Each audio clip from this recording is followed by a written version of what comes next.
ஏப்பா, அந்த கேபிள் டிவிக்கு மாசம் மாசம் வசூலுக்கு வந்துட்டு இருந்தாருல்ல, அவர் இப்ப எப்படி இருக்கிறாரு? அது முதல்ல அரசியலுக்கு வர்ற முன்னாடி. இப்ப 100 கோடிக்கு மேல சம்பாரிச்சு வச்சிருக்கிறேன். அது மட்டும் இல்லாம கேபிள் டிவில சொந்தமா 5 சேனலுக்கு மேல ஓரளவுக்கு அவன் சம்பாரிச்சு வச்சிருக்கிறான். தெரியுமா? ஏப்பா, அந்த லாரிக்கு லோடு ஓட வந்து அப்படி இல்ல. நம்ம சுபிச்சாமி. எங்க கொஞ்சம் வருஷமா ஆளைய பார்க்க முடியல. என்னன்னா அப்படி? அது அப்போ.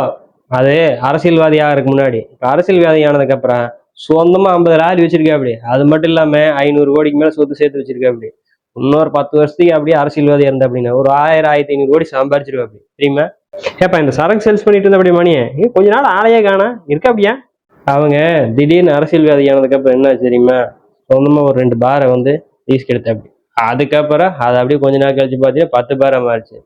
அப்புறம் அப்படியே சொந்தமா ஒரு சாராய ஃபேக்டரியே வச்சாப்படி. ஆனாயமா அது 10 ஃபேக்டரியா மாறுறதுக்கு கூட வாய்ப்பு இருக்குன்னு பேசிட்டு இருக்காங்க. தெரியுமா?